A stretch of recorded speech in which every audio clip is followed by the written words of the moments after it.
पाकिस्तान के लोग सड़क पर तो पाकिस्तान के नेता संसद में भी ये बात मान रहे हैं। दोस्तों पाकिस्तान में इमरान को कुर्सी से उतारने में बड़ी भूमिका निभाने वाले मौलाना फजलुर रहमान ने पाकिस्तान की संसद में माना है कि भारत सुपर पावर बन चुका है और पाकिस्तान एक भिखारी मुल्क है। देखिए पाकिस्तान में कैसे जय भारत जय हिंदुस्तान चल रहा है, ये स्पेशल रिपोर्ट में। हिंदुस्तान और हम एक ही दिन में आजाद हुए। आज वो दुनिया की सुपर ताकत बनने के ख्वाब देख रहा है और हम दिवालियापन से बचने के लिए भीख मांग रहे हैं। जमात जमीयत उलमा इस्लाम फजलुर रहमान उनकी ये जो पार्टी है उसके सरबराह ने कल एक पार्लियामेंट के अंदर एक स्पीच की और कहा कि भारत जो है वो तो सुपर पावर बनने जा रहा है और हम जो हैं डिफॉल्ट होने के करीब हैं। ये जो लफ्ज़ हैं, जारी बात है इसको इंडियन मीडिया और इंडिया बड़ा हाईलाइट कर रहा है कि भाई देखो कैसा वक्त आ गया है कि जो मुल्क हमारे साथ आज़ाद हुआ था आज वो खुद मान रहा है कि हम जो हैं वो हार रहे हैं। दिमाग देखिए पाकिस्तानियों का, इतना ही दिमाग है पाकिस्तानियों का। भारत सुपर पावर बनने के रास्ते पे चल चुका है और हम लोग डिफॉल्ट के दहाने खड़े हैं और डिफॉल्ट को अवॉइड करने के लिए हमें भीख चाहिए। अभी कोई नई बात नहीं है, ये सारे पाकिस्तानी आजकल ये कहते हैं कि भारत ये होने वाला है, भारत ये होने वाला है। और फिर पाकिस्तानी, हर एक पाकिस्तानी एक बात और कहता है। हर एक पाकिस्तानी एक बात ये कहता है कि साहब देखिए दोनों देश एक ही दिन आज़ाद हुए, दोनों मुल्क एक ही दिन आज़ाद हुए और कहाँ भारत कहाँ हम। जय हिंद दोस्तों खबर ये है कि अब दुनिया के साथ साथ हमारा पड़ोसी दुश्मन पाकिस्तान भी मानने लगा है कि भारत सुपर पावर है। तो पाकिस्तान के एक सांसद हैं, संसद में उन्होंने कहा है कि भारत अब दुनिया की ताकत बन चुका है और हम कटोरा लेकर भीख मांग रहे हैं। फारूकुर रहमान नाम है इनका और इमरान खान को हटाने में भी इनका बहुत बड़ा योगदान था। तो ये कह रहे हैं कि हम तो कटोरा लेकर दुनिया में भिखारी नाम से मशहूर हैं और भारत अपनी ताकत बढ़ाता जा रहा है दिन पे दिन। तो एक ही दिन हम आज़ाद हुए थे। तो इन मूर्खों को कौन समझाए कि पाकिस्तान आज़ाद नहीं हुआ था, पाकिस्तान भारत से अलग होकर बना था। एस्टैब्लिशमेंट की मदद कोई नहीं लेनी, हमने वोट की ताकत से आना है। तो फिर आप भी इंडिया की तरह सुपर पावर की तरह बन सकते हैं, आपकी भी इकोनॉमिक अंडरस्टैंडिंग हो सकती है। लेकिन मौलाना फजलुर रहमान से ये भी गिला है कि ये उस वक्त तो जब ये पावर में होते हैं तो तब तो ये सारा टाइम जो है वो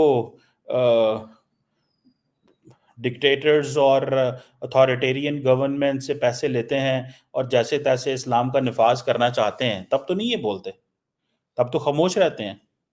और अभी जब सिस्टम से बाहर होते हैं तो फिर इनको तमाम कानून कुलिये कायदे सारे नज़र आते हैं। ये इनसे दुख रहता है हमें।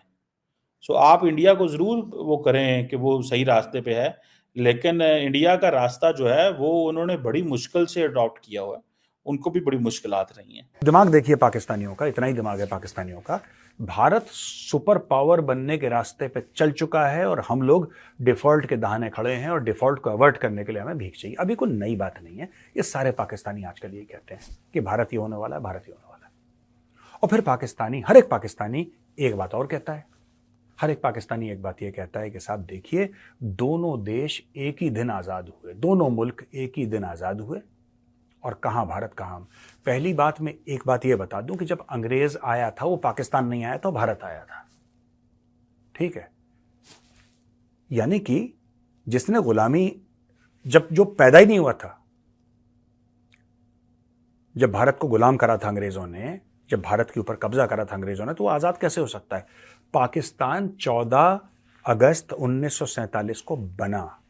पाकिस्तान आज़ाद नहीं हुआ था उस दिन, पाकिस्तान उस दिन बना था। ठीक है, भारत 15 अगस्त को आज़ाद हुआ था। और तुम में हम में बहुत फर्क इसलिए है क्योंकि हमारा इतिहास, जो हमारी तारीख है, वो 10,000 साल से पहले जाती है।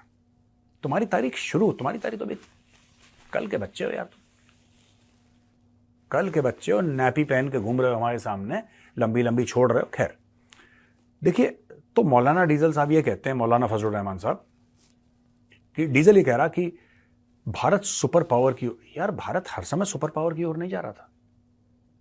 भारत ने भी बहुत बुरे दिन देखे, भारत ने गरीबी देखी, भारत ने ऐसा देखा कि जब भारतवासी भूख से मर जाते थे भूख से, खाना नहीं मिलता था, मर गए, जान उनकी चली गई, खत्म हो गए। फैमिन देखा हमने, बाढ़ आता था तो लोग ऐसे बाढ़ में, एक शॉट में बाढ़ आई, निपट गए, सूखा पड़ा, खत्म। फार्मर सोसाइटी, इसके ऊपर काम करना पड़ता है। और जो पाकिस्तानी खुशी मनाते हैं ना, सेलिब्रेट करते हैं कि एक ज़माने में हमारी इकोनॉमी भारत से बहुत अच्छी थी, वो तो भारत बाद में आगे निकल गया, लेकिन एक ज़माना ऐसा था जब हमारा रुपया भारत से, वो कैसे हुआ तुम्हारा रुपया भारत से अच्छा यार? कैसे हुआ तुम्हारा रुपया भारत से अच्छा? बताओ, प्लीज टेल मी, कैसे हुआ? वो ऐसे हुआ क्योंकि अमेरिकन तुम्हें भीख देते थे यार। तुमने अपनी मेहनत से थोड़ा ना तुम भारत से आगे निकले कभी। तुम जब से पैदा हुए हो 14 अगस्त को, तुम भारत से आगे कभी अपनी मेहनत, अपनी औकात, अपने खून पसीने से नहीं निकले। सिएटो सेंटो के नाम पे कभी तुम्हें पैसा मिला, कभी इसके नाम पे पैसा मिला, कभी उसके नाम पे पैसा मिला, ये मांगे तांगे के करके तुम आगे हुए हो यार। और ये बात तुम्हें भी पता है। तुम कहते हो भारत से बड़ी तुम्हारी इकोनॉमी थी एक जमाने में। अच्छा, क्या बनाते थे उस वक्त भैया? कौन सा सॉफ्टवेयर बनाते थे ये समझाओ हमें। कौन सी कार बनाते थे, कौन सा टीवी बनाते थे, ये भी हमें बताओ ना कि पाकिस्तान की इकोनॉमी इसलिए अच्छी थी। सवाल पूछना तो तुम्हारे लिए हराम है बिल्कुल। सवाल तो तुम पूछोगे नहीं, पूछ नहीं सकते। तो मैं ये पाकिस्तानियों से कहना चाहता हूं, देखो डीजल बकवास कर रहा है, डीजल फालतू की बातें कर रहा है। कंपेयर करना आपका भारत से कोई कंपैरिजन बनता नहीं है। बात यह नहीं है कि आप लोग भीख, आप में इखलाक की कमी है। अगर पाकिस्तान को जितने भी लोन मिले दोस्तों, इन्होंने यूएई से लोन लिए, यूनाइटेड अरब अमीरात से लोन लिए, इन्होंने चीन से लोन लिए, इन्होंने सऊदी अरब से लोन लिए, इन्होंने अमेरिका से लोन लिए, इन्होंने यूरोपियन यूनियन से लोन लिए, इन्होंने आईएमएफ से लोन लिए, इन्होंने वर्ल्ड बैंक से लोन लिए, इन्होंने एडीबी एशियन डेवलपमेंट बैंक से इन्होंने लोन लिए, और इन्होंने कई और किस्म के लोन लिए जो मुझे नहीं पता कम से कम, क्योंकि ये भाई लोग नए नए रास्ते निकालते रहते हैं पैसे मांगने के।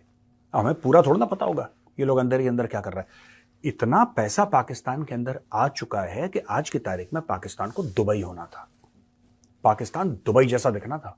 अब वो पाकिस्तान की तरह दिखता है तो ये सोचना पड़ेगा कि पैसा जाता कहां है आखिर। और जो 1.1 बिलियन अभी हां बोल दिया है कि भैया पैसा आएगा, जिसकी वजह से पाकिस्तानी बड़े फख्र के साथ ये कहते हैं कि अब हमारा स्टॉक मार्केट मजबूत हो गया है और अब रुपए की जो कीमत है डॉलर के सामने वो भी बड़ी मजबूत हो। ये कभी ये नहीं पूछते कि क्यों मजबूत हो गई। भाई तुमने ऐसा कौन सा सॉफ्टवेयर नया बना लिया जिससे तुम्हारे मार्केट में उछाल आ गई? कौन सा तुमने ज्यादा टैक्स कलेक्ट कर लिए? कौन सा ऐसा हुनर आ गया पाकिस्तानियों में? ऐसी कौन सी सॉफ्टवेयर प्रोग्राम कर ली? ऐसा कौन सा वैक्सीन बना लिया? ऐसी कौन सी चीज तुमने इजाद कर ली जिससे मार्केट में उछाल? ये तो भीख के पैसे हैं, ये तो भीख के पैसे हैं जिसकी वजह से तुम्हारी मार्केट में उछाल आ रहा है। उसी में तुम अल्हम्दुलिल्लाह सुभान अल्लाह बिस्मिल्लाह करते रहते हो। अब मैं एक और बात पूछना चाहता हूं भाई पाकिस्तानियों से। अब इन भाई लोगों ने बोला है कि यह काफी नहीं है, हमें 6 से लेकर 8 अरब डॉलर मई में चाहिए। मतलब इसका प्रोसेस मई में शुरू हो जाएगा और जुलाई तक आप हमें पैसे दे देना। यानी कि अभी निवाला इनके मुंह में गया नहीं है, प्लेट में रोटी आने की बात हुई है, रोटी किचन से चल चुकी है, रोटी किचन से चल चुकी है। ये अपनी आंखों से देख रहे हैं रोटी आ रही आ रही आ रही आ रही है। रोटी के प्लेट में गिरने से पहले इन लोगों ने पहले बोल दिया कि 5 रोटी और ले आओ। ये खाई नहीं अभी तक, ऑलरेडी 5 रोटी और का इन्होंने ऑर्डर दे दिया है। यानी कि ये अब आईएमएफ से कह रहे हैं कि भैया ऐसा है, सुनो साफ सीधी बात है, आप लोग हमें 6 से लेकर 8 अरब डॉलर और दे दो। हमें सख्त जरूरत है यार इस चीज की, हमें पैसा चाहिए, आप हमें कहीं से भी पैसा ला के दो। तो आईएमएफ इनको पैसा देगा कि ये दामाद है आईएमएफ के। भाई ये दामाद है, इनको बैठ के खिलाएगा ना आईएमएफ। दाल रोटी तो आईएमएफ को खिलानी है, खुद अपने आप को पालने की जिम्मेदारी पाकिस्तानियों की है नहीं। खुद का पेट भरना, खुद बच्चों का पेट भरना, खुद माँ बाप की दवाई, खुद बच्चों का इल्म तालीम ना, इससे आम पाकिस्तानी का कोई सरोकार नहीं है। उसका काम है बच्चे पैदा करना और उसके बच्चे पालेंगे आईएमएफ या सऊदी अरेबिया या वर्ल्ड बैंक या यूएई या चाइना या अमेरिका या यूरोपियन यूनियन। कोई ना कोई तो मिल जाएगा बेचारा फरिश्ता जो इनके बच्चे पाल लेगा। ये पाकिस्तान का बिजनेस मॉडल है दोस्तों। अब हम एक और बात पे आते हैं।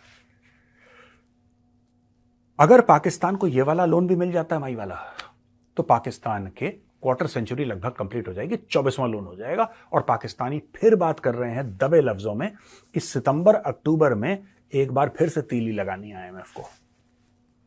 मई जून जुलाई का ये हो जाएगा, सितंबर अक्टूबर में एक बार तीली लगाएंगे तो अगले जनवरी तक वो पैसा भी आ जाएगा। ये बात मुझे ऐसा लगता है दोस्तों, क्योंकि दोनों भारत में भी और पाकिस्तान में भी क्रिकेट के बड़े दीवाने हैं, तो क्रिकेटिंग टर्मिनोलॉजी में एक बात समझाता हूं आपको। मुझे ऐसा लगता है कि पाकिस्तान अगर ऐसे ही चलता रहा तो अगले 15 साल के अंदर पाकिस्तान सेंचुरी मार देगा, सिर्फ आईएमएफ से, और किसी से नहीं, सिर्फ आईएमएफ से पाकिस्तान सेंचुरी मार लेगा।